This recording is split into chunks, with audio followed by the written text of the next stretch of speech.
ঘুমানোর সময় ভুলেও করবেন না এই দুইটি কাজ। প্রিয় নবী হযরত মুহাম্মদ সাল্লাল্লাহু আলাইহি ওয়াসাল্লাম ঘুমানোর সময় এই দুইটি কাজ করতে নিষেধ করেছেন। আজকের আধুনিক বিজ্ঞান প্রমাণ করেছে ঘুমানোর সময় এই দুইটি কাজ করলে মারাত্মক ক্ষতি হবে, এমনকি মৃত্যুর মতো ঘটনা ঘটতে পারে। প্রিয় নবী তার উম্মতের জন্য কতই না সুন্দর জীবন ব্যবস্থা রেখে গিয়েছে, তারই এক প্রমাণ দিয়েছে আধুনিক বিজ্ঞান। তো চলুন বেশি কথা না বলে জেনে নেই ঘুমানোর সময় কোন দুইটি কাজ করা নিষেধ এবং বিজ্ঞানীরা কি প্রমাণ বের করলো প্রিয় নবীর নিষেধ করা এই কাজ দুটি থেকে। চলুন জেনে আসি। আপনি যদি মুসলিম হয়ে থাকেন ভিডিওটি অবশ্যই দেখবেন এবং শেয়ার করে প্রিয় নবীর হাদিসটি সবার কাছে পৌঁছে দিবেন, কারণ আপনার মাধ্যমে যদি কেউ কোনো ভালো কাজ সম্পর্কে জানতে পারে এবং তা পালন করে, তার জন্য আপনি প্রিয় নবীর একজন প্রিয় উম্মত হতে পারবেন। আল্লাহ তাআলা রাতকে সৃষ্টি করেছেন বান্দার ঘুমের জন্য এবং দিনকে সৃষ্টি করেছেন কর্মের জন্য, কিন্তু আমরা অনেকেই অভ্যাসগত কারণে মারাত্মক এই ভুল দুটি করে থাকি। 1 নম্বরে প্রিয় নবী ঘরের লাইট বন্ধ করে ঘুমাতে বলেছেন। লাইট জ্বালিয়ে ঘুমানো কতটা মারাত্মক ভুল চলুন জেনে নেই। প্রিয় নবী বলেছেন, রাতে আলো জ্বালিয়ে ঘুমালে তোমাদের শরীরের ভিতরে এমন কিছু বিশেষ পার্টস রয়েছে যা কাজ করা বন্ধ করে দেয়, এমনকি মস্তিষ্কে নেতিবাচক প্রভাব পড়ে। বিজ্ঞানীরা বলেছেন রাতের লাইটের আলো থেকে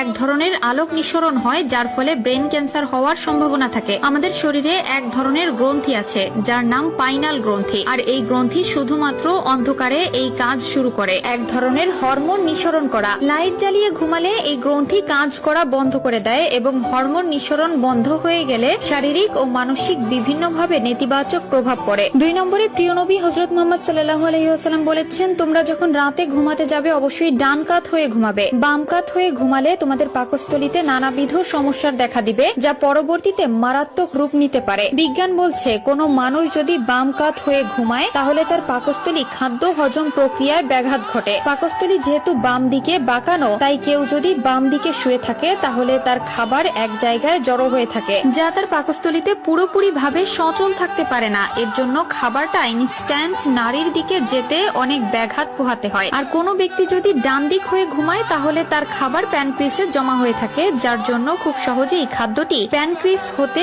রিকচম নালী পর্যন্ত খুব সহজে পৌঁছাতে পারে। প্রিয় নবী তার উম্মতের জন্য বেশি কিছু নিষেধ করেননি, যেগুলো নিষেধ করেছেন সেগুলো তার উম্মতের মঙ্গলের জন্যই করেছেন। প্রিয় নবীর প্রত্যেকটি কথাই আজকের এই আধুনিক বিজ্ঞান প্রমাণ করে দিচ্ছে। সুবহানাল্লাহ। প্রিয় নবী বলেছেন, তোমরা পেটের 3 ভাগের 1 ভাগ খাবার খাও, 1 ভাগ পানি এবং 1 ভাগ খালি রাখো। এতে তোমাদের শরীর সুস্থ থাকবে এবং রোগ থেকে দূরে থাকতে পারবে। বিজ্ঞানীরাও একই নিয়মের সাথে মত দিয়েছে। 3 নম্বর কারণটি হলো বেশি কথা বলা যাবে না। প্রিয় দর্শক, যারা অতিরিক্ত কথা বলে তাদের হায়াত খুব তাড়াতাড়ি ফুরিয়ে যায়, তাই যত কম কথা বলবেন আপনার জন্য ততই ভালো। আল্লাহ